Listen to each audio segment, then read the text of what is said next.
Welcome, everybody. I see people are starting to trickle in. We're going to go ahead and get started. It's right at 3 o'clock.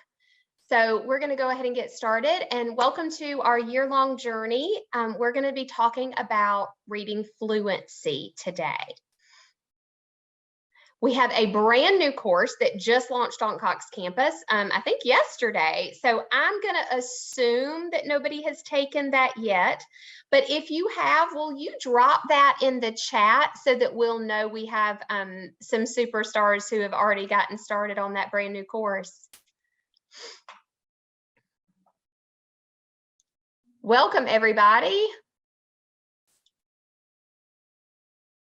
I'll introduce myself. I am Sally Edwards. I am a content developer and instructional designer on Cox Campus.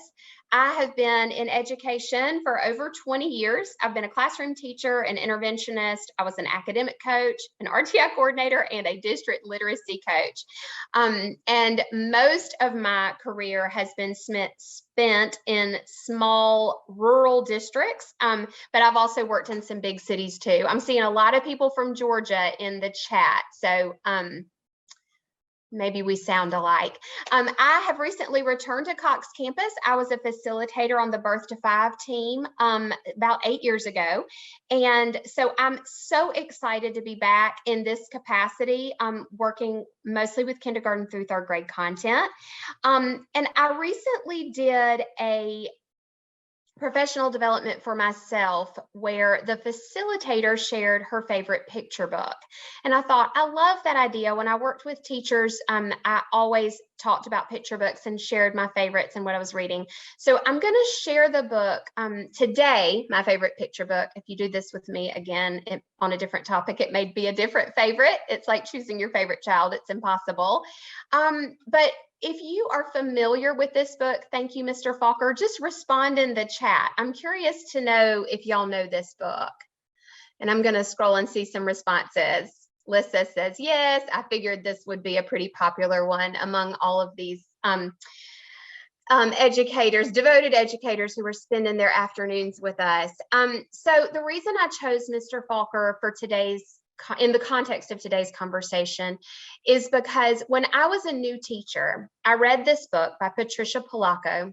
For those of you who do not know, this is a book, a true story. It is a memoir about Patricia Polacco and her life.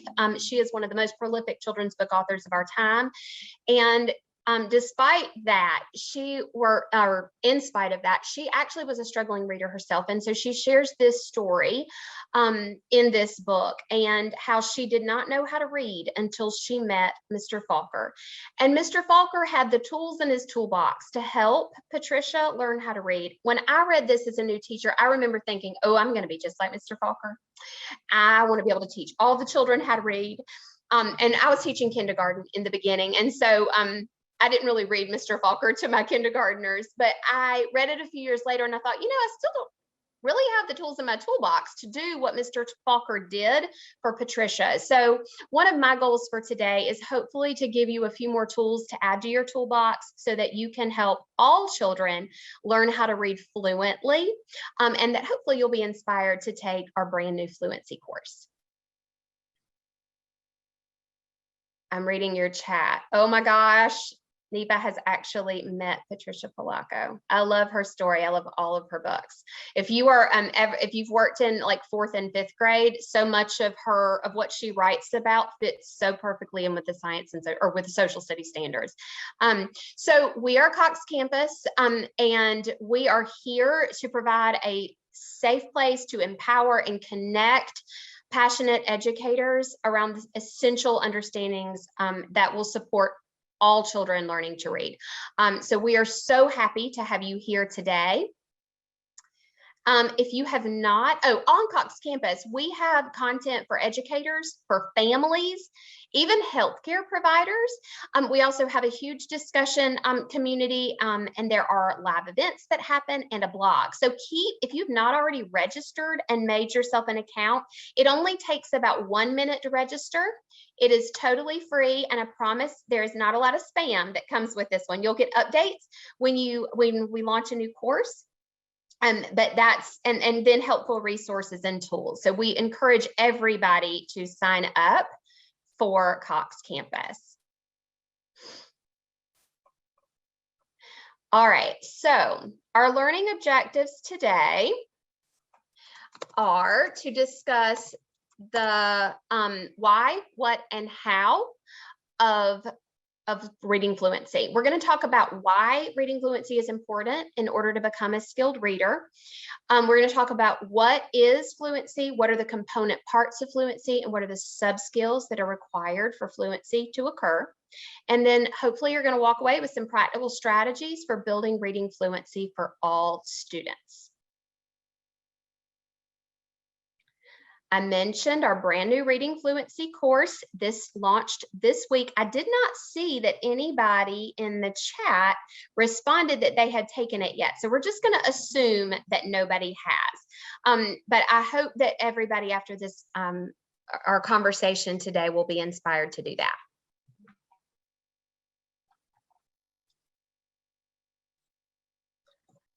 Okay, so I don't necessarily want anyone to respond here in the chat. I just want you to reflect and think a little bit about if these statements, if you think they are true or are they false. The faster a child reads, the better they are at reading. Just think about it. You don't jot your answers or just reflect. As long as a child is accurate, speed doesn't matter. Repeated reading is the best way to increase reading fluency. And sight word practice is a great way to build reading fluency. Do you think, just think for a minute, are these true? Are they false? Are they a little bit contradictory of each other? Have you heard all of these before? Just reflect. You don't have to respond. And I hope that as we go through this, we're going to revisit these statements and see if we think they are true or false at the end of our conversation. All right, so let's start by talking about one of the most important things for anyone who teaches reading or supports teachers to teach reading to understand. And that is that our brains are not wired for reading. They are wired for language. We were built for language. And reading has only evolved recently in our human history. So our brains aren't there yet in terms of having the circuitry required for reading. And in fact, when we teach children to read in the way that Mr. Falker taught Patricia Polacco how to read, he was effectively rewiring the language circuits of her brain so that she could become a skilled reader and writer.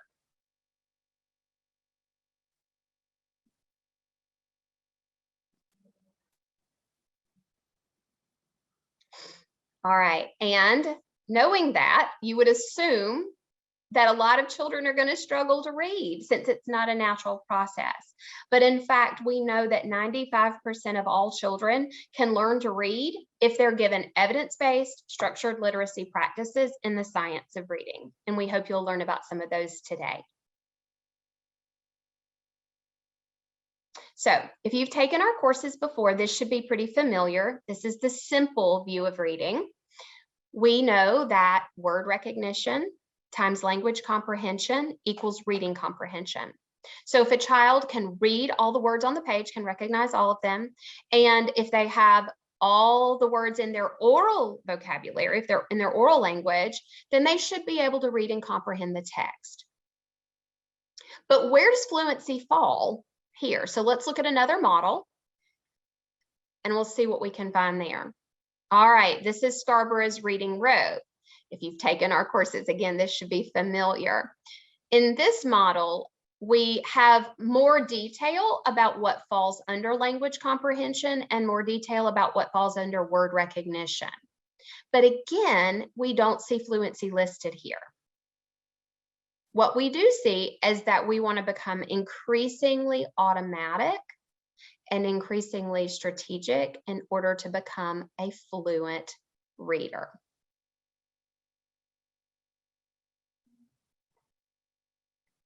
All right, so why is fluency important? It's important because it's the bridge between decoding and comprehension. Both decoding and comprehension are required for fluency to occur, and we need fluency in order to move from decoding to comprehension. And we're going to talk a little bit about that throughout our discussion today. All right, so in the chat, will you please let us know what you're currently using to measure reading fluency? And while we talk about this and while you're answering in the chat, please know that when we're talking about fluency, if you teach kindergarten, we might be talking about phoneme segmentation fluency, or letter naming fluency, or nonsense word fluency. These are all different elements of fluency that promote reading fluency. Okay, so we've got a lot of people using Acadians, some people using Dibbles. All right, those are great measures. Awesome. Awesome. Foundations. Okay. Wonderful. Okay, so if you are familiar with giving oral reading fluency measures, I know this was something that I had some misconceptions about years ago when I first became a teacher. I didn't understand why we were measuring fluency and where was it that we needed the children to be. So Hasbrook and Tyndall did many, many years of research, in fact, decades of research, to figure out what level of fluency children needed to be in order to support reading comprehension. And on the next slide, we're going to learn what they discovered. What they figured out is that children need to be at the 50th percentile in order to support comprehension. So it's not that the faster they are, the better they are. As long as we can get them to that 50th percentile, then they are going to be okay in terms of the fluency isn't going to interfere with comprehension. If they are below the 50th percentile, what we worry about is the fact that the children are working so hard to decode the words and struggling through the text that they don't have enough space in working memory to be able to fully comprehend. There's not enough cognitive desk space going on because their brains are so full just trying to wrestle with what the words on the page say. So that's the magic number, 50th percentile from Hasbrook and Tyndall on oral reading fluency. So what is fluency? When we measure fluency on tools like Dibbles and on Acadians, I've used both of those before, the measure that is most often reported is rate, and rate is really important. That was what we were just looking at, how many words per minute, that 50th percentile. But there's more to fluency than just rate. In fact, we put accuracy first in this little equation because accuracy is critically important in order for reading, for fluency to happen. So it's accuracy plus rate plus prosody, and that is how you get to fluent reading. And we're going to break down each of these and talk a little bit more about those. And I'm going to give you a little sneak peek to the course. Okay, so accuracy. This one is pretty important, and I think most people would agree that accurately reading a text with very few mistakes is important in order to support comprehension and in order for fluency to happen. If children are making a lot of mistakes, like below 95% accuracy, when you measure the total words read and divide it by the words that they got correct, that's how you get your accuracy score on those measures. And it should be pretty easy for them to read in order for it to be considered their independent reading level. So accuracy is important, and it's first for a reason. The next component part of reading fluency is rate, and that is just what it sounds like. It is the speed at which you read. And so in talking about rate, I really wanted to give you a little sneak preview into this course. And so we're going to watch Nathan talk about reading rate and the importance of automaticity. Our last step mentioned the foundational decoding skills students need in order to read words accurately. However, we also want students to have an abundant sight vocabulary, or a number of words that they have successfully decoded repeatedly and stored in long-term memory to the point of instant recognition. We know a word has been successfully mapped when a child recognizes the word immediately in print, including its pronunciation and meaning.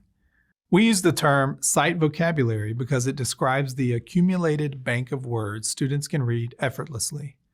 Accumulating a robust sight vocabulary takes time and requires repeated exposure and explicit instruction to build the speech-to-print connection. Why is a student's sight vocabulary critical for fluent reading? Well, when students have a limited number of words that are stored as instantly recognized sight words, reading becomes slow and disfluent, even if they are eventually able to read the word accurately. The ability to not only read words accurately in a sentence, but to automatically recognize words frees brain power up to focus on reading with prosody and understanding the meaning. So, how, as educators, do we help students move from accurately decoding a word to having the word in their sight vocabulary for instant recognition when reading? Warning! The answer to instant recognition is not just memorization of the word as a visual unit. It may seem like words are memorized this way at times because a word has been previously decoded and so efficiently stored in memory. So, the next time someone tries to tell you students need to simply memorize words as a visual unit or picture to read fluently, you are now equipped with the brain science to respond. The brain must still process the word. I'm sure when many of you read, it feels like you are just seeing the word as a picture or visual unit. But at one point, you had to process that word or orthographically map it.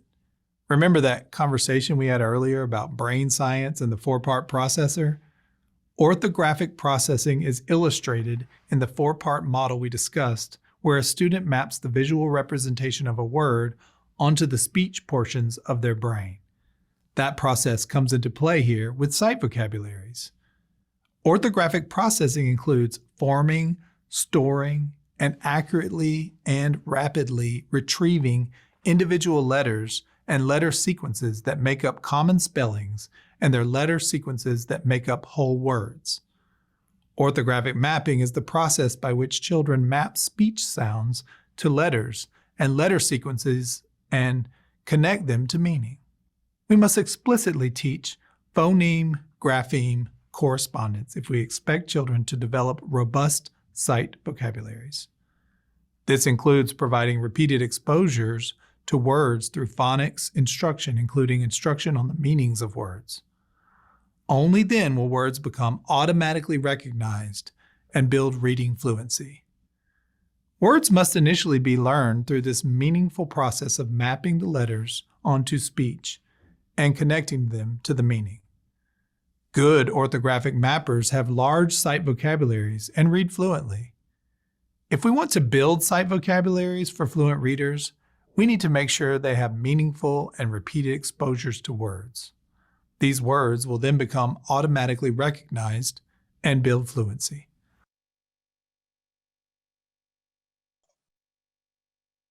Okay, so at this point, I would like to invite some people to share their thoughts about that. Before we do, it seems like maybe we had some sound issues. Everything sounded okay on my end, but just to recap, automaticity is so important. And in order for automaticity to occur, children have to have a large bank of sight vocabulary. Now, when I learned to be a teacher, and it looks like we've had a few people join us while that video was playing. So I learned like over 20 years ago. And so the science has changed and we've grown and we've learned a lot since then. But when I was taught that they just had to memorize those whole words for words that were those sight words, the Dolch words, the Fry words, those words that a lot of children got sent home with lists to memorize. And what Nathan explained in that video was that actually children have to map the sounds onto the letters and that the brain actually does process every single letter. And so we're not memorizing whole words. Instead, we're orthographically mapping. So we're attaching the phonemes or the sounds to the graphemes or the letters, and that is how we become automatic with words.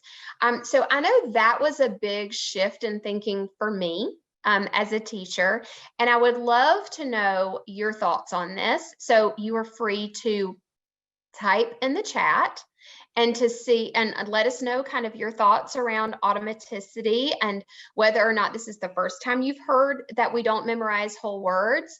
I remember having to have a word wall in my classroom. It was a requirement at several schools where I taught. And so this is a big shift. And so anybody who would like to come off mute, raise your hand, and we will help you do that if you would like to share. All right, it looks like Josephine would like to share.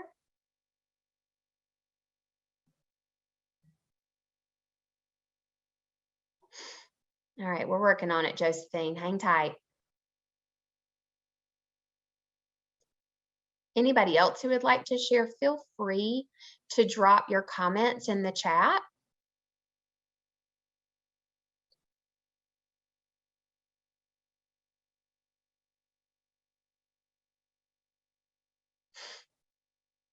Are we able to get Josephine off mute? So Jane asks, are word walls a thing of the past? I think it depends on what type of word wall you're talking about. Though a lot of teachers who have sort of joined this movement and are learning about the science of teaching reading have switched from word walls to sound walls, and you can learn about that. You can learn about that more in two of our courses that I'm going to reference at the end, but they are early literacy and especially the explicit and systematic phonics course that we have. You can learn what a sound wall looks like. But then also a lot of teachers will have a vocabulary word wall. And I want to say there are some examples of that in our Read Aloud course. Neva says she started teaching in 1975. We have a true veteran amongst us, and everything was done by drill, words, and a complete force-fed way to read. And that is one of the saddest things about that I've seen, is just that they call it drill and kill, but it wasn't around the right skills, was it? So let me see. I'm looking to see it, making sure I don't miss anything. Josephine, I think you can come off of mute if you would like to share, or maybe we just had a hand raised accidentally. I know I am learning Zoom after being in Google World for many years. So Tanya asks, when is the phonics course? So if you go on Cox Campus, coxcampus.org, I'm sure Alex probably has the link in the chat, but he can probably put it in again. You can register and create an account. Everything is free. If you go to the K3 track, the course is already there and you can take it at your own pace. So you get to decide. Most of our courses are, the lessons are around 30 minutes or so. Some are a little bit longer, some a little bit shorter, but it's really easy to kind of chunk out. And it's a really great course, that explicit phonics. You're welcome, Tanya. Okay. Any other questions about that? Are we ready to move on? I think so. Okay, so we talked about accuracy, how important it is for us to read the actual words on the page, and about rate, how we have to read at that 50th percentile mark in order for children in order to be able to support comprehension. And then the third component of reading fluency is prosody. And this one does not get as much attention as accuracy and rate. And it's because it's much harder to actually assess. And so I think we have a link to a resource that is from this course, this brand new fluency course that came out this week, that gives you some ideas about how to measure prosody. But prosody is just the tonal and rhythmic sound of language, and it is just basically, in a nutshell, you want reading to sound like speech and not like a robot. Okay, I'm seeing some other, oh, thank you for those comments in the chat.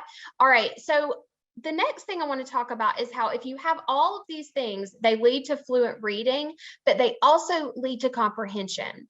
But comprehension is not a guarantee. In fact, fluency and comprehension have what is called a reciprocal process. You have to be fluent in order to be able to comprehend, but you have to be able to comprehend a little bit to promote reading fluency.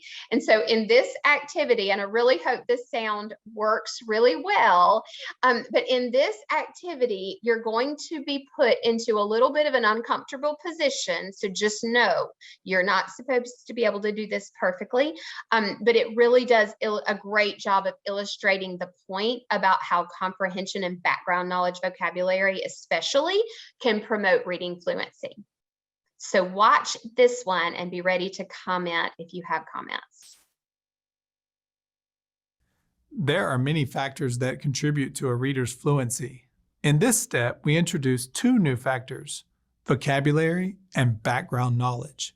To demonstrate their importance, let's practice with a simulation meant to mirror what students experience when they're tasked with reading a passage. Today, I'm going to assess your reading fluency, and we're going to do a little reading together. First, I want you to read the title of our story. The title is on the screen. Read it to yourself and make a prediction about what the text may be about.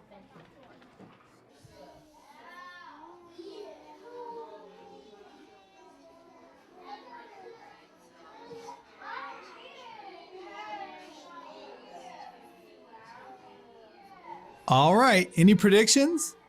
You're going to read a passage on the screen in just a moment. Be sure to read the words accurately, at an appropriate rate, and with expression.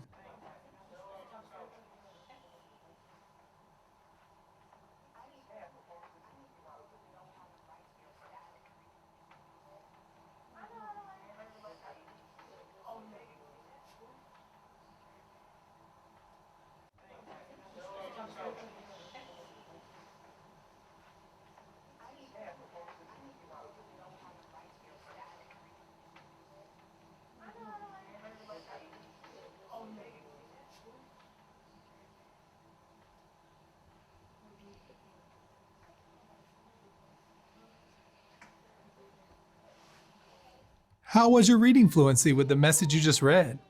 Did you find yourself struggling with accuracy when reading specific words? Any substitutions or mispronunciation? Were you able to focus on reading with expression and understanding the meaning? If this passage was an assessment used to measure your reading fluency, do you feel it would accurately reflect how fluent of a reader you actually are? How might your performance differ if you had familiarity on the topic and sufficient background knowledge? If you're like me, you may have found this test to be quite challenging and also eye-opening to how many of our students may feel when reading passages. When we assess reading fluency, it is important to note the impact of students' background knowledge and vocabulary. Let's unpack this more in the next step.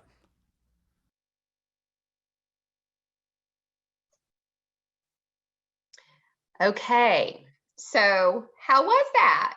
What did everybody think? Was anyone successful at reading all of that information on abdominal aortic aneurysms?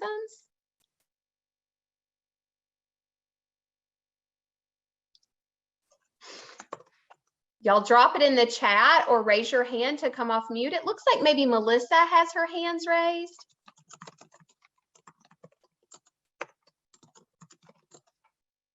Let's see if anybody has anything to say. Ooh, very tricky. Okay, Melissa, I think you can come off mute. Was that Melissa?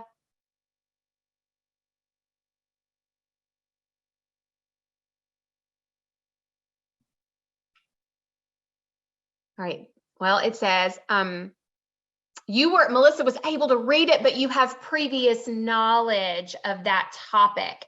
Okay, so I'm going to assume that either someone, Melissa, and I would love for you to come off mute and talk about that, Melissa, but you have knowledge about that topic, so you were able to comprehend. Miriam says she didn't even make it to the end. Me either, Miriam. We were so busy processing those words and decoding. We didn't have that cognitive desk space. We didn't have enough room in working memory. Brenda says she wasn't successful and she had to reread unknown words. Think about our babies in our classrooms who are reading on topics they don't have any background knowledge on, and what an impact that may have for them. They need to know of the topic.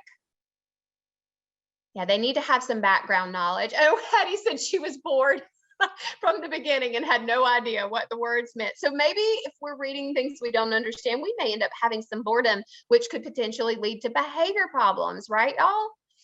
Oh my goodness. But Melissa says she's still got the point of the exercise. The idea is that if you have children who don't have background knowledge about a topic that you're teaching, and think specifically when we're talking about content. So for older children, I don't know if I saw any 4th grade and 5th grade teachers in when we introduced ourselves up there, but when they read social studies and science content at that age level, if they don't have background knowledge, it's going in one ear and out the other.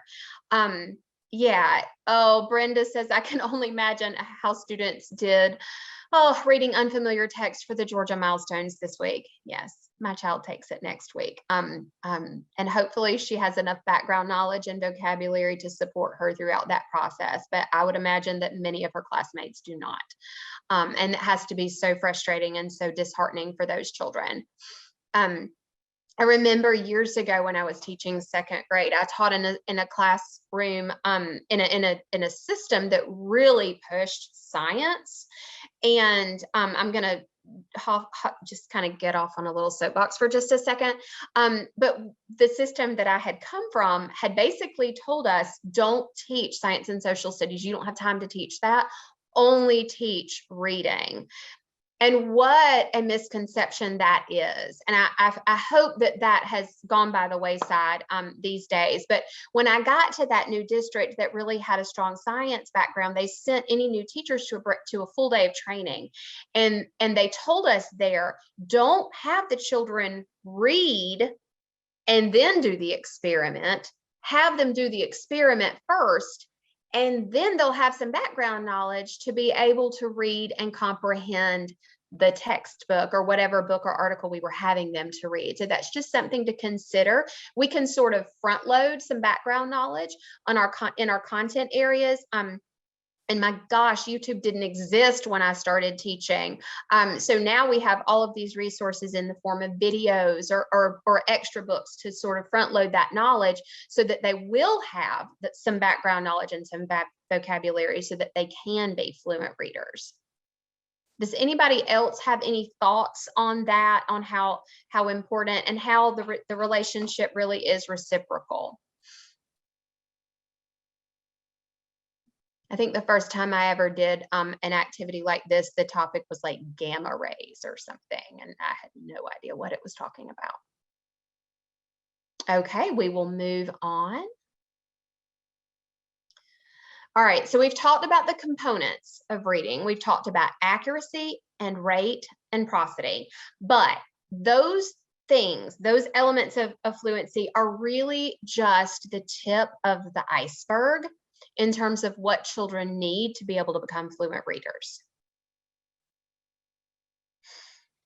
In fact, there is this whole web of sub-skills, and we really need children to have vocabulary like we just experienced.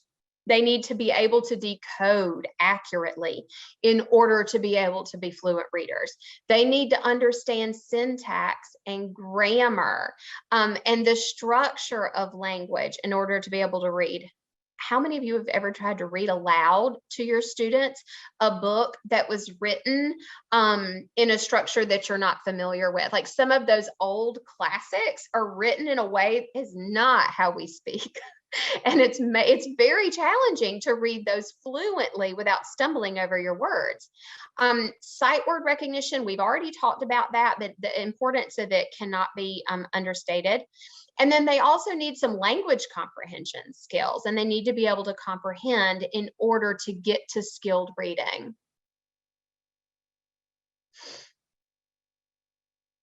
Oh, I love that Sally has listed an activity. Oh, there's another Sally on the call. I love that Sally has listed an activity, an example for science, and to get the children to understand why popcorn pops. That's awesome. Okay, so now there are specific populations of children who are going to need a little extra support when it comes to reading fluency. Think about our dual language learners, our children who come from homes where maybe they speak some English, but then also another language, or maybe they don't speak any English at home and they only speak a second language. Those children are going to struggle with vocabulary, syntax and grammar, and some language and reading comprehension skills. And they need some specialized supports. And I know that I was put, as a classroom teacher, I was put into a situation where I had about 30% of my students who spoke a second language, who spoke a different language, a language other than English at home. And I had no support from an ESOL professional. In the system where I just left, I had, we only had a handful of children per grade level who spoke English as a second language. And so for that reason, we didn't have a pull out or push in ESOL professional. And so teachers, we know, are going to be faced with teaching children who maybe don't speak English at home and who are coming with a wealth of background knowledge and experience. It just doesn't happen to be in English. And so we're working on Cox Campus to create some resources for those of you who are facing this in your classrooms. And I want to push 2 courses that are on Cox Campus, but they're not in the K-3 track. The fluency courses in the kindergarten through 3rd grade track. These 2 are in the preschool pre-K track. I'm pretty sure I'm right about that. Sam, correct me in the chat if I'm wrong. Connecting the dots for dual language learners throughout the preschool day, and then also supporting dual language learners right from the start. Both of these really are targeted toward preschool and pre-K teachers, but the principles behind this work are really universal. And so much of it is applicable to those of us who are in the kindergarten through 3rd grade space, or even beyond. I know when I was working with 4th and 5th grade teachers, we talked about a lot of these same principles. And these courses give you some ideas. And then we're also working on some courses for the K-3 track as well. But until we get those out there, these 2 can really help, because as you would expect, children who speak a different language at home are going to need additional support when it comes to learning the language of English, and also when it comes to learning to read. We want them to be biliterate.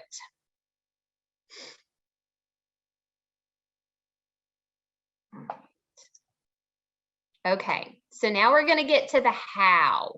We're going to get to how do we teach in a way that promotes fluency. Now, I came into a school a long time ago that was promoting fluency through, if anybody was struggling with fluency, they were automatically put into a fluency intervention that was a repeated reading intervention. And I have that as one of the myths and facts, or true or false questions. Those repeated reading interventions are great, and they are helpful to a lot of children. However, remember the iceberg and the sub-skills that were up under the iceberg?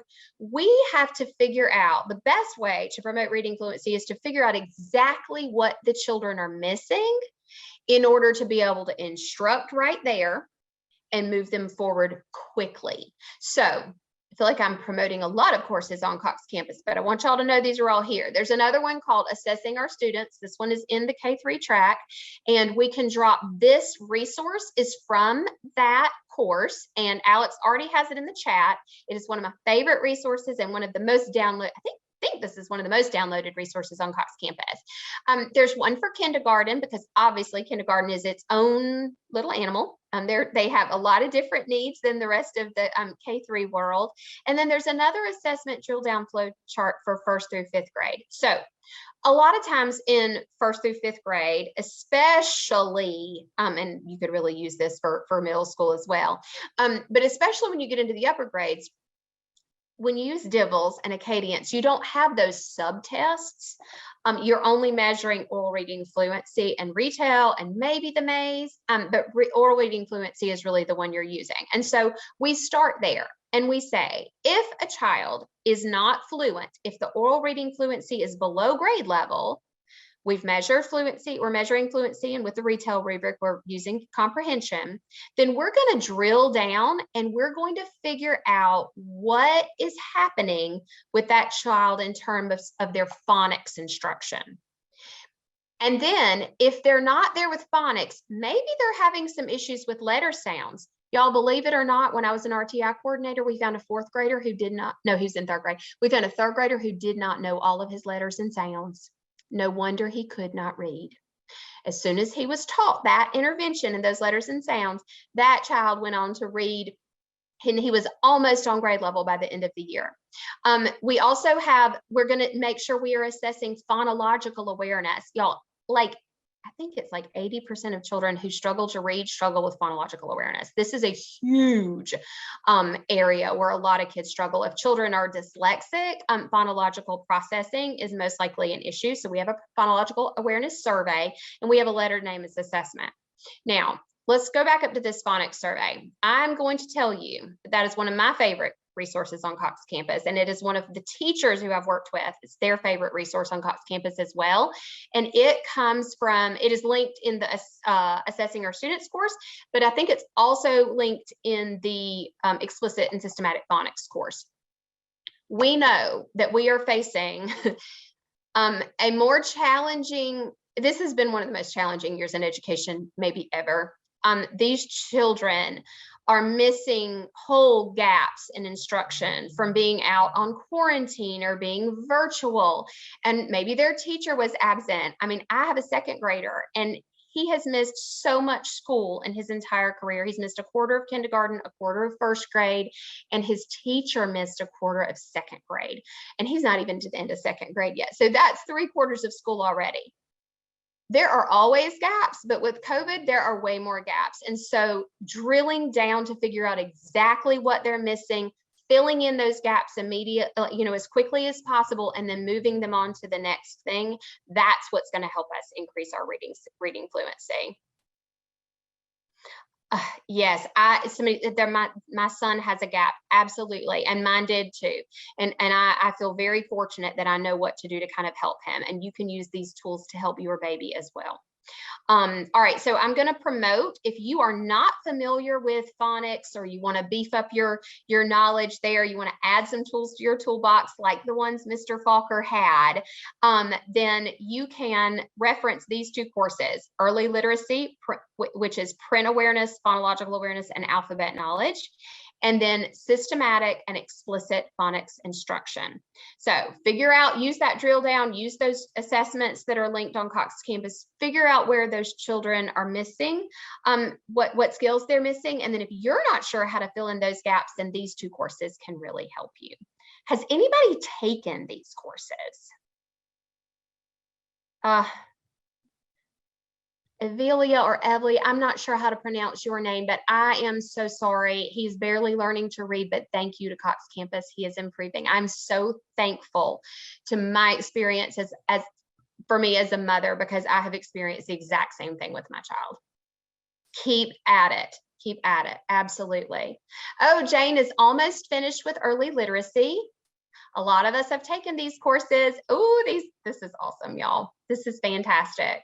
Great. And what a testimony that this is helping Not only our school babies, but our personal babies as well. Brandy says she will start soon. Awesome, awesome, awesome. Okay, so within this course, we also have some other activities that we can do to promote fluency. And there's a resource that we're going to drop in the chat that has some details about this. But of course, you can learn a lot more about this if you take the fluency course. We just don't have time to go into a ton of detail today. But some of the strategies that we have in this document are connected text, assisted reading strategies. So that's like audio assisted, computer assisted, choral and echo reading, and repeated reading, which we talked about in the very beginning. And so that link is in the chat for any of you who want to grab that. But then just know that in the course, Nathan breaks it down and goes more into detail about what each of those looks like in terms of classroom instruction. All right, so let's revisit our true or false statements. Okay, so let's do a chatter fall. Do y'all know what that is? So you're going to type your answer in the chat if you want to participate. Type your answer in the chat, but don't press enter yet. Okay, so you're just going to type your answer. And do you think the faster a child reads, the better they are at reading? Type, you can just do T or F, and then in a minute, I'm going to tell you when to press enter. Okay, press enter. Do y'all think that's true or false? False. Absolutely. Anybody want to be brave and try to remember that percentile of reading fluency that really is the magic number for when a child is able to read, to comprehend? Anybody remember which percentile? 50th percentile. Good job. Awesome. Awesome, awesome. Okay, let's read this one. As long as a child is accurate, speed doesn't matter. What about that one? Is that true or false? Type it, but don't press enter. All right, go ahead and press enter. Let's see what you got. Oh, we got a little bit of a mixed bag. Okay. As long as a child is accurate, speed doesn't matter. So accuracy is definitely critical and is kind of important to get, almost like you do accuracy first before you get to the rate piece of it. But they do have to be reading up to a certain level. And we just talked about that being 50th percentile. So I can kind of see why we had a mixed reaction to that one. Okay, repeated reading is the best way to increase reading fluency. Type it, but then don't hit enter quite yet. Oh no, y'all are going ahead and enter it. Okay, everybody press enter if you haven't already. Repeated reading is the best way to increase reading fluency. It is a good way, as long as those children have those sub skills, as long as they have all the phonics skills. Remember, look at that assessment drill down document, and you want to fix those gaps first, fill those gaps first, and then to help them repeated reading. Repeated reading is not going to hurt them, but you definitely want to make sure you fill those gaps first. Okay. Sometimes I'm challenged by giving fluency assessments or fluency activities. Can they be the same? Ooh, Brenda, I would love for you to come off mute. Oh yes, my son reads the same story over and over again. Absolutely. These are great strategies for reading. And one thing that I've heard several adults say who were struggling readers as children is that they did get comfort from that book.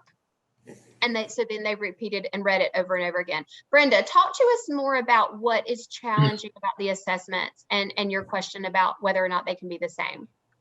I suppose, hi everybody. Whenever we're told to just give some sort of fluency assessments, and I'm all over the place trying to find fluency test. There are teachers, if not others, coaches saying, well, just do an activity. That's the same thing. And maybe in the back of my mind, I'm thinking they're not, but if that's what they're trying to advise me to do, and so I just get all confused and a little frustrated because I guess I want the term to say assessment maybe. Because I can go into the Florida Research Center and find a bunch of fluency activities, but would that still be considered an assessment? That's a great question. It's been a minute since I've been on that Florida Center for Reading Research, which if y'all don't know about that website, it's a fantastic place to get a lot of free resources. But if they have passages where maybe you read the passage the first time as a cold read, as a read that I've never seen this before, I'm going to read it as a cold read. And then they do that with a partner and they read it to each other. And if they're tracking their words correct per minute each time they read, then I guess in that way you could use that first score as a fluency score. And then you could consider it an activity if you were using it to increase fluency, like as a repeated reading activity. But I personally think it's important to use a normed, like a normed test or a normed assessment or passage, so that I know whether or not we're at that 50th percentile. And there are many that are free online. And so a lot of people actually mentioned 2 of them in the chat, the Acadience. So you can go to, if you type in like Dibble's Acadience passages, there's some progress monitoring passages that you can download and print. And you can do the same thing with Dibble's 8. And then both of those have their own scales in terms of what is considered benchmark for different times of the year. And you can use those if you're looking. And I agree, it's really hard when we have to struggle to find the materials that we need. But those are 2 that you could go to and use that some of our participants have added into the chat. Does that answer your question, Brenda? It does. Thank you so much, guys. Thank you. All right. Okay, I read, you read, we read. Absolutely. Choral and echo reading, which would be kind of that we read concept, Hattie. Those are both listed in the course. Absolutely. Okay, so our very last our statement is sight word practice is a great way to build reading fluency. And that's when we're talking about memorizing whole words as like doing flashcards for sight words. Type your answer, but don't press enter yet. All right, everybody press enter. I'm watching the chat. All right, so automaticity is important, but we don't want to promote children memorizing whole words. Okay, that's the point. Remember in the video we watched, they talked about phoneme grapheme mapping and phoneme grapheme correspondence. And a lot of us were taught the wrong thing to do when we went to our teacher prep programs or just from shoot. I mean, I think I probably taught that as a coach, but now that we know better, we can do better. But yes, automaticity is incredibly important, but we want to get away from memorizing sight words. Oh, and Sam says her twins have had to memorize 100 sight words in kindergarten this year, all year long. Yeah. In fact, you know, it's interesting. I wish I remembered the statistic off the top of my head, but y'all, most of the sight words, like from the Dolch list and the Fry list, which are the two lists that I've encountered most in schools, most of those actually are decodable. But maybe we've got to teach them in a different order or group them together in a different way in order to look at the phonics skills that are associated with those. Some of them are not. Was, for example, let's just talk about that one for just a minute. I wish I had a slide about this one. Was, W-A-S. So obviously the first sound is decodable. S at the end of the word actually often makes the Z sound, especially if it's a plural. So we can teach children that if we see S at the end of the word, sometimes it says S and sometimes it says Z. And then that A that says or that represents the sound in was is the one that we need to talk. But having those conversations with the children, and if you're, yes, heart words, perfect. That's exactly what I was about to say. Heart words are a great way. You just put a little heart over the part of the word that they have to memorize, and there are tons of resources online for that. We don't have any on Cox Campus yet, but we do reference it. I'm pretty sure in the phonics course, if I'm correct, Sam, you may remember, I'm not positive. All right, so everybody did an awesome job. Thank you so much for your participation in that activity. All right, and we're going to move on to the next slide. So if we have an initiative in Marietta Public Schools, I know I saw at least one person from Marietta when we were introducing ourselves back in the beginning. But we have an initiative called Literacy and Justice for All that we're working on in Marietta schools and hoping to expand into other parts of Atlanta.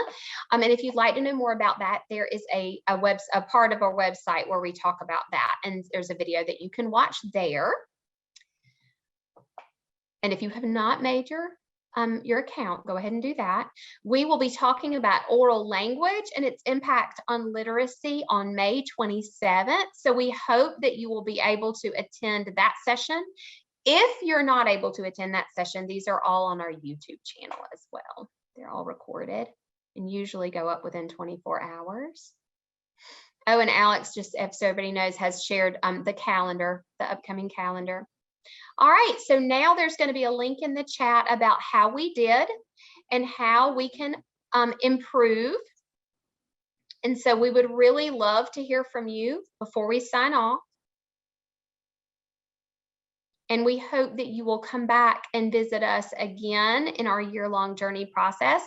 And go back to that YouTube channel and watch some of the ones before if you want to know more about topics. We've done many of these all year. We've got the link to the YouTube channel, and the poll should be popping up on the screen. Sorry, the poll's going to pop up on the screen. I think I said it was in chat, and that was wrong. So go ahead and complete that poll. It looks like a couple of people already have. And we appreciate your participation today. If you have any questions, we'll be here for a few more minutes, and you can type those in the chat. We'll be happy to answer them.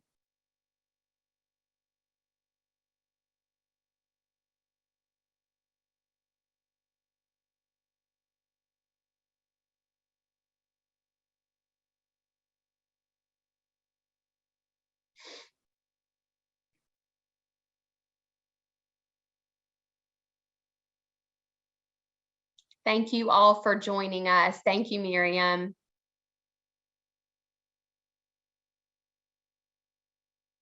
Oh, Neva, we're very glad that you were here. Oh, absolutely, Hattie. Everything we have on Cox Campus. You said, will the resources be available after the webinar? If you go back and download it, I'm not sure how that works if you didn't grab it right then when Alex posted it, but they are all embedded in the Fluency course on Cox Campus, which you can access for free. So they're there. Oh, the Florida website is the Florida Center for Reading Research. It is fcrr.org. There is a ton of information and lots of resources that you can download and use in your classrooms.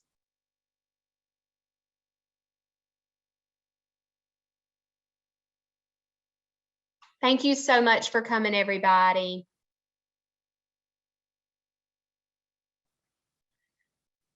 The recording will be on the YouTube channel. Sam, correct me if I'm wrong. Probably, will it be there tomorrow or maybe Monday?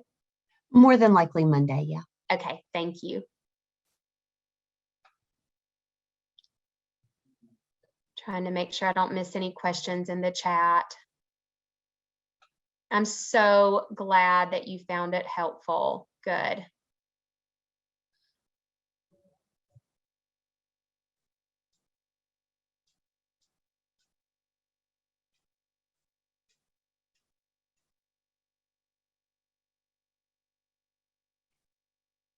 All right, I'm gonna just making sure we don't have any more questions, and I don't see any. Thank you all for coming.